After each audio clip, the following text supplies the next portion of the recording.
Griff, thank you so much for being here. I'm so excited to get a chance to talk with you. So I know that you have been thinking a lot about the role of money in human life, everyday life, not just abstractly, but concretely. What do you see as changing right now in this space and how we are interacting with the monies that we use? We have this ability to create economies out of our ass, right? Yeah. But why are we just doing the same thing over and over again? Money is more complicated than just, oh, you have a bank that issues it. There's a cultural story. There's an abstract concept on top of it. This paper has no value. The only value it has is a story that people put behind it. And it's so different, right? Money is different than a natural object. If you have a mango tree in your backyard, I wish I had a mango tree, and it comes into bloom, you give your mangoes out to everybody. Yeah. If you had a money tree, you'd build a fence, a really good one. Yeah. You wouldn't share it. It's just growing money out of the backyard. Why is that? Why is it different? And it comes to a lot of points, but to me, it's mostly the story that you can never have enough money.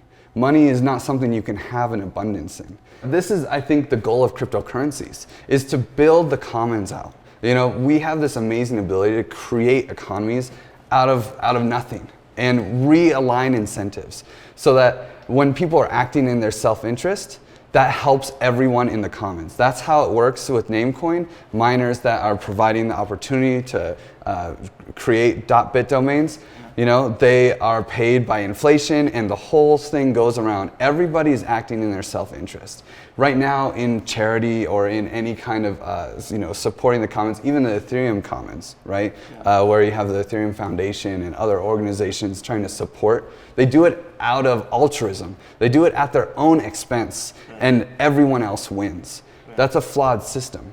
We need to make it so that when they actually donate, they receive back in return because they're taking a risk. Yeah. If we want to raise the standard of living for humanity, if we want to actually build into the commons, this is the number one opportunity we have, I think, as like a species. So what do you think about the current state of the money that most people are familiar with, especially outside of the blockchain space?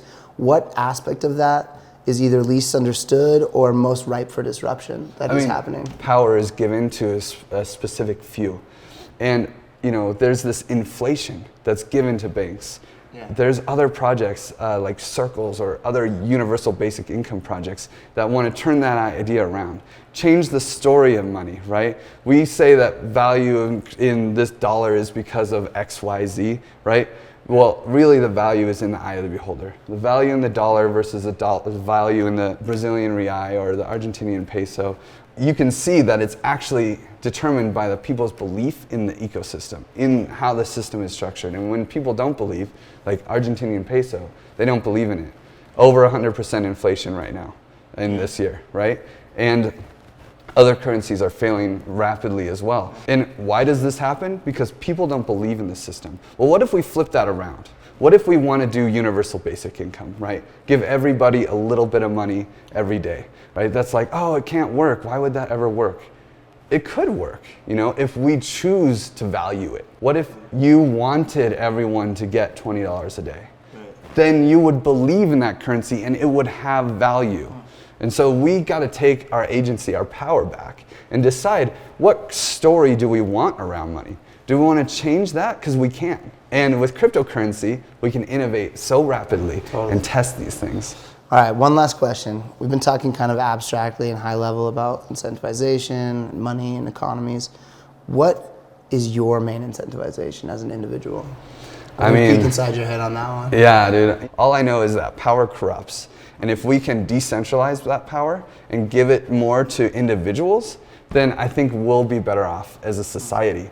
And I can't stand to know that my labor contributes to war and the corruption that happens with that. I don't want to support these systems. It's an ethical question, yeah. Yeah, when you support organizations that do bad things, you're you know, you're in effect doing those bad things. You know, there's like a little bit of a transfer. I want to stay clean, man. Yeah. I just want to stay clean and be working towards a better future, you know?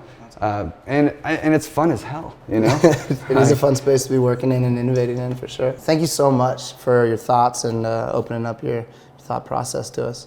Thank you again. Yeah, for sure, dude. Come on. Come here. Good hugger. Yeah, man.